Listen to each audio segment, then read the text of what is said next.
জমিনে থাকবে আরশে যাবে সবার ক্ষমতা নাই জোরে বলুন সুবহানাল্লাহ সুবহানাল্লাহ নবীর কি শান কবি লিখছেন জমিনে থাকবে আরশে যাবে সবার ক্ষমতা নাই গিয়ে খোদাকে দিদার করবে সবার ক্ষমতা নাই জোরে বলুন জমিনে থাকবে আরশে যাবে সবার ক্ষমতা নাই গিয়ে খোদাকে দিদার করবে সবার ক্ষমতা নাই দয়া নবীকে নিয়ে গর্ব করে দুধ মাতা হালিমা মা আমিনার লালকে কোলে পাবে সবার ক্ষমতা নাই মা আমিনার লালকে কোলে পাবে সবার ক্ষমতা নাই কষ্ট সয়ে হাসি মুখে বলেন বেলাল নবীকে মর নবীর প্রেমে কড়া খাবে সবার ক্ষমতা নাই জোরে বলুন সুবহানাল্লাহ নবীর প্রেমে কড়া খাবে সবার ক্ষমতা নাই জমিনে থাকবে আরশে যাবে সবার ক্ষমতা নাই গিয়ে খোদাকে দেখে আসবে সবার ক্ষমতা নাই আঙুলের ইশারায় মোর নবীজি চন্দ্রকে করেন দুটুকরো জোরে বলুন সুবহানাল্লাহ নবীজির কি শান আঙুলের ইশারায় মোর নবীজি চন্দ্রকে করেন দুটুকরো ডোবা সূর্য আবার ফিরাবে সবার ক্ষমতা নাই ডোবা সূর্য আবার ফিরাবে সবার ক্ষমতা নাই জমিনে থাকবে আরশে যাবে সবার ক্ষমতা নাই গিয়ে খোদাকে দিদার করবে সবার ক্ষমতা নাই গিয়ে খোদাকে দিদার করবে সবার ক্ষমতা নাই যদি দিতে হয় নবীকে দিও ভালো যদি বাঁচতে হয় নবীকে বাসো জোরে বলুন সুবহানাল্লাহ মন যদি দিতে হয় নবীকে দিও ভালো যদি বাঁচতে হয় নবীকে বাসো তোমার দুঃখ যন্ত্রণা যিনি সইতে পারেন না ওই নবীজির ভালোবাসায় নামাজ পড়িও মন যদি দিতে হয় নবীকে দিও ভালো যদি বাঁচতে হয় নবীকে বাসো আল্লাহ পাঠাইলেন রহমতের নবী জোরে বলুন সুবহানাল্লাহ জোরে বলুন ইয়া রাসূলুল্লাহ কে পাঠাইলেন রহমতের নবী এ দুনিয়ায় এসে তিনি কাঁদলেন উম্মতে উম্মতে নবী উম্মতের মায়ায় কাঁদলেন মাকায় আজ শুয়ে কাঁদছেন নবী সোনার মদিনায় মন যদি দিতে হয় নবীকে দিও ভালো যদি বাঁচতে হয় নবীকে বাসো তোমার দুঃখ যন্ত্রণা যিনি সইতে পারেন না ওই নবীজির ভালোবাসায় দরুদ পড়িও মন যদি দিতে হয় নবীকে দিও ভালো যদি বাঁচতে হয় নবীকে বাসো হাসরের ময়দানে নবী থাকিবেন সাজদায় জোরে বলুন সুবহানাল্লাহ সুবহানাল্লাহ সবাই বলবে নফসি নফসি, আমার নবী সাজদায় পড়ে কান্না করবে উম্মতি উম্মতি, জোরে বলুন। লিখছেন কত সুন্দর কথা। ও বাবা সুন্নি দালালি বলে না দলিলি বলে, বুখারী শরীফ দ্বিতীয় খণ্ড 1811 পেজের হাদিস খানা। আল্লাহর নবীজি সাজদায় পড়ে কান্না করবেন। কবি লিখতেছেন হাসরের ময়দানে নবী থাকিবেন সাজদায়, আমার আশিক উম্মত যেন নাজাত পেয়ে যায়। আহা হাসরের ময়দানে নবী থাকিবেন সাজদায়, আমার আশিক উম্মত যেন নাজাত পেয়ে যায়। ওগো উম্মতের ওই পাগল নবী মনে রাখিও, মন যদি দিতে হয় নবীকে দিও, ভালো যদি বাঁচতে হয় নবীকে বাসো। তোমার দুঃখ যন্ত্রণা যিনি সইতে পারেন না, ওই নবীজির ভালোবাসায় মিলাদ করিও, মন যদি দিতে হয় নবীকে দিও। আল্লাহ রাব্বুল আলামিন আয়াতের ভিতরে বলেছেন লি তুমিনু বিল্লাহি ওয়া রাসূলিহি ওয়া তুআযিরুহু ওয়া তুআক্কিরুহু ওয়া তুসাব্বিহুহু বুকরাতাও ওয়া আসিলা। আব্বাজান, আল্লাহ পাক কোরআন নাজিল করেছেন মুমিনের ভালাইর জন্য। কিসের জন্য? কিসের জন্য বাবা? মুমিনের ভালাইর জন্য কোরআন নাজিল করেছেন নবীর উপরে মুস্তাফাকে চিনার জন্য। জোরে বলুন।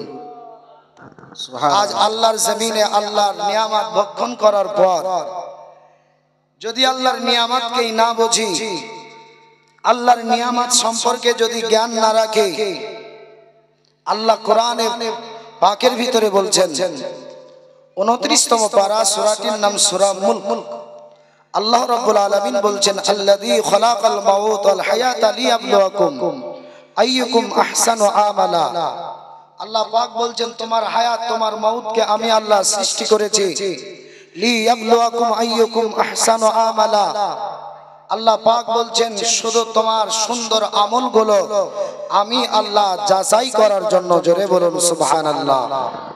তাহলে দুনিয়ার জমিনে আল্লাহ রাব্বুল আলামিন আপনাকে আমাকে হায়াতে রেখেছেন, একদিন মৃত্যু দেবেন, এটা খুব দামি কথা।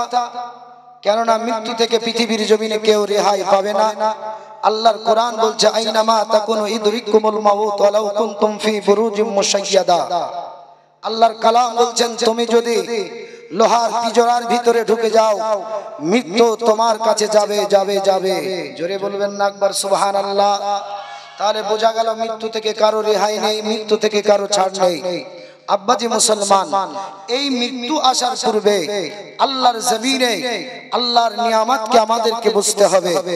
আল্লাহর নিয়ামত বলতে পৃথিবীর মানুষকে যদি বলা হয় আল্লাহর নিয়ামত সম্পর্কে তোমার স্যাম্পল ব্রেন দিয়ে বুদ্ধি দিয়ে বলো, পৃথিবীর মানুষ বলবে মাওলানা সমুদ্রের কিনারায় দাঁড়িয়ে দেখতেছি, এর কোনো সীমানা নেই, শেষ নেই, এটাই মনে হয় আল্লাহর বড় নিয়ামত। এ মুসলমান, কেউ যদি বড় পাহাড় এই চূড়ার দিকে লক্ষ্য করে নিচের দিক থেকে দেখে, বলবে এটাই সবচাইতে বড় আল্লাহর নিয়ামত। পৃথিবীর জমিনে কোন মুল্লা, কোন মুন্সি, কোন আলিমকে যদি জিজ্ঞাসা করেন মাওলানা সবচাইতে বড় নিয়ামত কোনটা, এ বেরাদারিন ইসলাম আজিজানে মুহতারাম, পৃথিবীর জ্ঞান সম্পন্ন ব্যক্তি যারা মনে করছে আজকে আমরা ইসলামের স্কলারশিপ, ইসলামের বড় জ্ঞানী, তারা বলবে যে আল্লাহর কোরআন। বলবে কিনা? যদি আল্লাহর নিয়ামত যদি বড় হয়, পৃথিবীর মানুষ নিজের স্যাম্পল ব্রেন দিয়ে বলবে হয় বা দরিয়া, হয় বা পাহাড়, হয় বা আসমান, নয়তো বলবে জমিন। কিন্তু মুসলমান বাবাজি ভাইরা, আল্লাহ ওয়ালাদেরকে যিনারা কোরআনের ওয়াচির চিরে, যারা কোরআনের তাফসীরকে খণ্ড করে আল্লাহ রাসূলের প্রেম বুঝেছেন, তিনারা বলবেন শোনো, যদি পৃথিবীর জমিনে আল্লাহর কাছে যদি কোনো বড় জিনিস নিয়ামত হয়, সেটা না কোরআন হতে পারে, সেটা না পানি হতে পারে, সেটা না আসমান ও জমিন হতে পারে, শুধু আল্লাহ পাকের মাহবুব সাল্লাল্লাহু তাআলা আলাইহি ওয়া আলিহি ওয়াসাল্লাম। জোরে বলুন সুবহানাল্লাহ। সুবহানাল্লাহ। সবচাইতে বড় নিয়ামত কোনটা বললাম? কোনটা? আল্লাহর কোরআন। আল্লাহর কোরআনে বলছেন নবী হলেন আমার সবচাইতে বড় নিয়ামত। আব্বাজি মুসলমান, তো আল্লাহ পাক বলছেন আমার নিয়ামতের তোমরা শুকরিয়া আদায় করো। যারা নবীর উম্মত হওয়ার পরে নিজেকে উম্মত বলে দাবি করতে পারলো না, এই ব্যক্তিটা দুনিয়ার জমিনে যত নামাজ রোজা হজ যাকাত করুক আল্লাহর দরবারে গ্রহণযোগ্য হবে না। এই ব্যক্তিটা আল্লাহর রাসূলের উম্মত হওয়ার পরে নিজেকে যদি না বলতে পারে আমি নবীর উম্মত, এ শুধু দুনিয়ার পিছনে ছুটলো। আব্বাজি মুসলমান, এমন ব্যক্তির জন্য আল্লাহর কোরআন বলছে, পবিত্র কোরআন শরীফ 30তম পারা সূরা আসরের ভিতরে, ইন্নাল ইনসানা লাফিল খুসর। আল্লাহর কালাম বলল, মহান স্রষ্টা রব্বে যুল জালাল বললেন যে ওই ব্যক্তিটা দুনিয়ার জমিনে খেসারতের মধ্যে। জোরে বলুন। আব্বা, তাহলে আমাদেরকে পূর্ণাঙ্গ দিন বুঝতে হবে, হবে কিনা? হাত তুলে বলুন, হবে কিনা? তো দিন আমরা কোথায় বুঝবো? আমার মতো মোল্লার কাছে না, কোন ইমাম সাহেবের কাছে না, কোন বক্তার কাছে? বলেন না। যদি দিন বুঝতে হয় তো যার কথা কোরআন বলছে, লাকাদ, আল্লাহর কোরআন বলছে যে লাকাদ খালাকনাল ইনসান, আমার আল্লাহ রাব্বুল আলামিন যে ইনসানকে বানালেন যেই নবীর ওসিলায়, সেই নবী পাক সাল্লাল্লাহু তাআলা আলাইহি ওয়া সাল্লামের কথা কোরআন শরীফের ভিতরে আমার আল্লাহ পাক বলেছেন যে নবী পাকের জিন্দেগি, নবী পাকের اخلاق চরিত্র তোমাদের জন্য নমুনা। জোরে বলুন সুবহানাল্লাহ। এই নবীর দিকে ফলো করতে হবে, নবীকে ফলো করে দুনিয়াতে চলতে হবে। নবীর কাছ থেকে দিন সাহাবী রাসূলদেরকে নবী দিয়ে গেছেন, সাহাবী রাসূল যে তাবিঈদেরকে দিয়ে গেছেন, তাবিঈরা যে তাবিঈনকে দিয়ে গেছেন, তাবিঈন যে খোলাফায়ে রাশিদিনকে দিয়ে গেছেন। এই যে দিন উলামায়ে হাক্কানি আহলুস সুন্নাত ওয়াল জামাত পর্যন্ত আজ দিন যে বিদ্যমান, এই দিনকে বুঝতে গেলে নবী মুস্তাফার দ্বারস্থ হতে হবে। পৃথিবীর জমিনে যদি নবীর দ্বারস্থ হতে যাওয়া যায় তো একটি দল নাজাত প্রাপ্ত, এই দলটার নাম হলো, নবী আমার বললেন মা আনা আলাইহি ওয়া আসহাবিহি, ওই দলটা জান্নাতি যেই দলের ভিতরে আমি নবী অবস্থান করছি, আমার প্রেমিক সাহাবীরা করছেন। এই দলের যারা অনুসারী, ওই দলটা বারহাক সত্য। নবীর পাক জবান বলে দিলেন ওই দলটা, ওই ফিরকাটা জান্নাতি। জোরে বলুন সুবহানাল্লাহ। আব্বাজি মুসলমান, আল্লাহর কোরআন 26 পারায় আমার আল্লাহ পাক বলছেন লি তুমিনু বিল্লাহি ওয়া রাসূলিহি। আল্লাহ পাক বলছেন হে মানুষেরা, আল্লাহ এবং রাসূলের প্রতি তোমরা ঈমান আনো। আল্লাহ কি বলছেন? হে মানুষেরা, আল্লাহ এবং আল্লাহ রাসূলের প্রতি তোমরা ঈমান আনো। ওয়া তুআজ্জিরুহু ওয়া তুআক্কিরুহু ওয়া তুসাব্বিহু বুকরাতান ওয়া আসিলা। আমার আল্লাহ রাব্বুল আলামিন বললেন তোমরা নবীর ইজ্জত করো, নবীর মহত্বকে তোমরা বর্ণনা করো, নবীর জিকির আজকার করো, নবী মুস্তাফার শান শওকতের ব্যাপারে তোমরা বলো। কিন্তু আমরা পৃথিবীর জমিনে কিছু মানুষ বললাম যে আল্লাহর প্রতি ঈমান এনেছি, নবীর ব্যাপারে বলতে গেলে তারা বলল না না না, নবী কেন অত ধরা যাবে না, ডাইরেক্ট আল্লাহকে বলো। বলছে কিনা? কি গো এলাকায় আপনাদের এমন মানুষ আছে? জি, বলে শুধু আল্লাহ আল্লাহ করো, নবী নবী দরকার নেই। কিন্তু আল্লাহর কোরআনে বলছে যে লি তুমিনু বিল্লাহি ওয়া রাসূলিহি। আল্লাহ পাক বলছেন যারা আল্লাহ এবং হে মানুষেরা, আল্লাহ এবং রাসূলের প্রতি তোমরা ঈমান আনো। আল্লাহ কি বলছেন? আনো। ওয়া তুআজ্জিরুহু, নবী তোমরা তাজিম করো।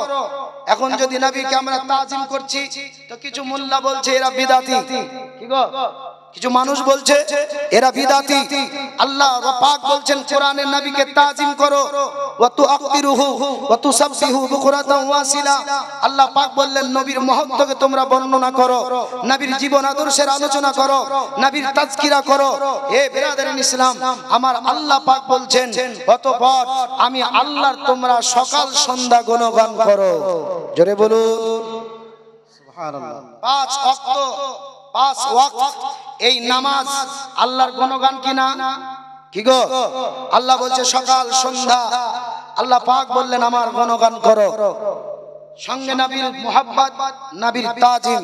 পৃথিবীর জমিনে আল্লাহ রাসূলের যারা তাজিম করেছিলেন পৃথিবীর জমিনে, নারায়ে তাকবীর, নারায়ে রিসালাত, মাসলাকে আলা হযরত, দ্বীন ইসলাম।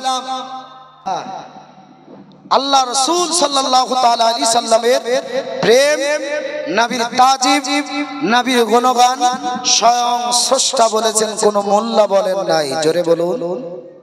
হুজুর চলে এসেছেন, আলোচনা আর হবে না, কেননা খাতা না খুলতে খুলতে বুঝেছেন না শেষ। বাপ সময় খুব স্বল্প, আগেই বলেছি। আব্বাজান আমার, আল্লাহ রাব্বুল আলামিন নবী মুস্তাফার কথা কোরআনে বারংবার বলেছেন।